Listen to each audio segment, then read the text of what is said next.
Hi, friends.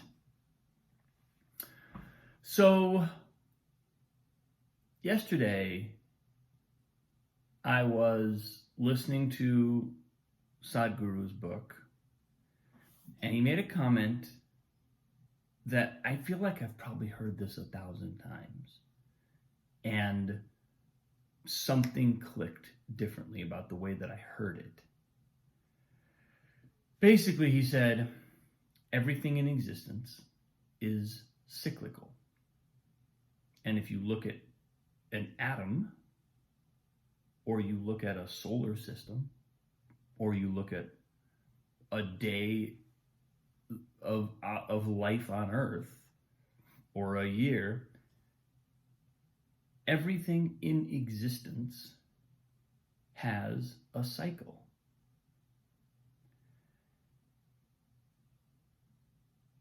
And somehow, again, it's like I knew this, but I didn't quite clock quite how significant that realization is.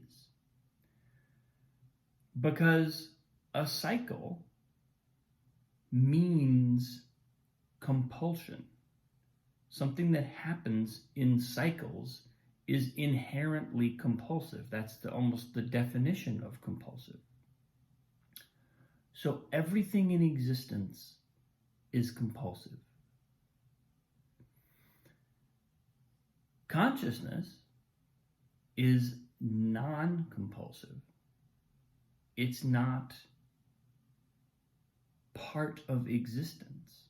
This is the big revelation of non-duality. Everything in duality is cyclical, is compulsive, and the awareness that perceives is not.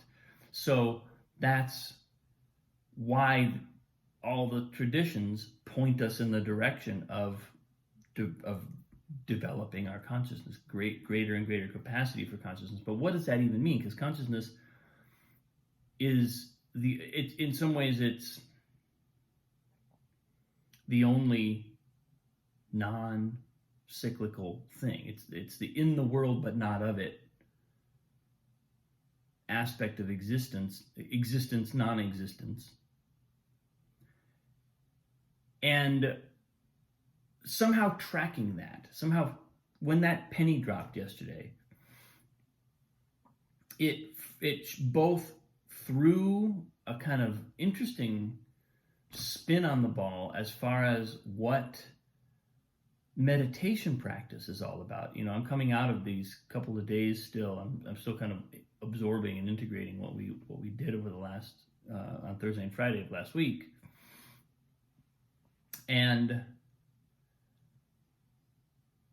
noticing not just that I'm thinking during meditation and the practice of sort of labeling, that's thinking, whenever we kind of catch ourselves, but noticing the cycles of thought, noticing what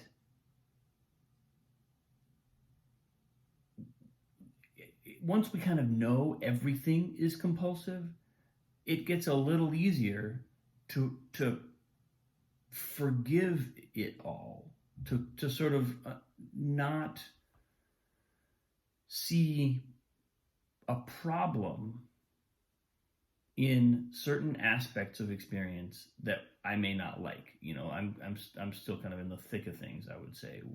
Had another big conversation with my wife last night. I'm still kind of wrestling with, I think, a pattern of mine that feels the longer I look at it and the more I sit with it, the deeper it feels. The more it feels like a virtually lifelong thing. And there's a temptation to go on the hunt for the imprinting experience that caused this, or somehow get to the root of it so that I can understand it and break free of it.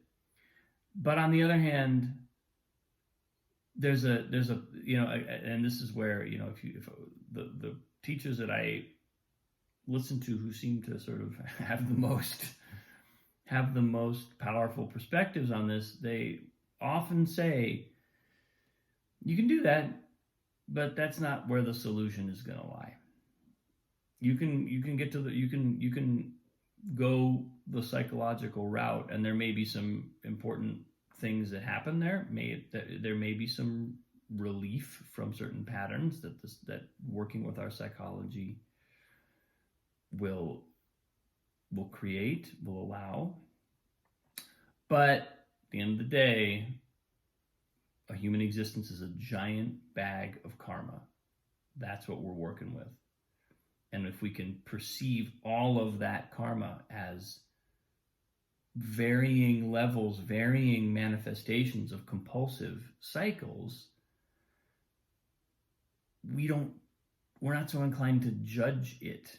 And we're not so inclined to either romanticize and elevate some of it and disparage other parts of it, and gravitate towards some and avoid other parts of it. It lets us see that it's all kind of the same thing. It's cyclical. And there's an image, again, from Sadhguru's book yesterday that I really loved, which is of the work being a matter of riding ever longer cycles. Because being trapped in short cycles really starts to, and that's where you get, like, the definition of insanity is doing the same thing over and over and expecting a different result. The reason why it feels like insanity is because the cycle is short, and we feel as though we ought to be able to have enough perspective to say, hey, you're just going to keep doing the same thing. Look, this is just going to repeat. Bing, bing, bing, bing, bing, bing, bing, bing. It's just going to run itself ragged over time. Well, you extend the cycle out long enough, and we stop calling it insanity because we're not even necessarily aware of the cyclical nature of that, of a cycle that's so long that it takes a greater awareness to perceive it. But if we can, but riding increasingly longer cycles, increasingly large scale cycles, is evolution. That is a reflection of a growing consciousness and of a growing perceptive awareness. And so that there's something in that is somewhat, for me, as I think a Westerner with kind of a homegrown approach, sort of abstract. Feels like, what does that mean to ride ever longer cycles? So I'm working with that. I think I'm diagnosing and trying to kind of keep myself honest from the point of view of, I don't just want to kind of have an intellectual grasp of this or a sort of like momentary philosophical epiphany, but that doesn't really change the way that I am able to work. I'm kind of working with something that feels emotionally significant. It feels like a limiter in my life. So that's not an intellectual problem, or certainly at least not exclusively. So there's that. But I'm yet encouraged and sort of inspired by the realization, by that kind of click, that everything is a cycle. And if everything is a cycle, then I can start to look for it. I can start to look for repetition and circularity. And hopefully, even in the midst of experiences that feel sometimes intensely uncomfortable, just come back to the fact, come back to the kind of home core from which I'm watching this, right? That's the kind of the whole thing. And shifting our perspective. That's why meditation is so important. In meditation, we assume the posture of consciousness. We assume the position of the unmanifest. That's what we are building our capacity to do through meditation, is develop greater and greater objectivity between our sense of self and the cycles that actually are the manifestation of our self. Taking that seat that lets us get a little more of a view of what's going on. So, yeah, I guess this is kind of part philosophical epiphany and part injunction or encouragement to really investigate where can I perceive a cycle. And that, of course, the thing that keeps coming back is meditate more. That's it's so amazing to me how simple the instruction actually is. My life is off track. I'm seeing this. I'm seeing that. I've got all that. I've got this issue. I've got that issue. I keep doing the same thing. I keep feeling this. Oh my God, it's affecting my relationships. It's affecting my parenting. Blah, blah, blah, blah, blah, blah, blah. Meditate more. Not that. That's that, but that end of sentence.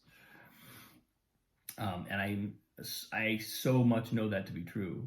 And I think I just need to hear myself say it sometimes. So, anyway, thanks for watching, people. That's what's showing up today. Have a wonderful day. Appreciate you. So much love. I'll see you tomorrow.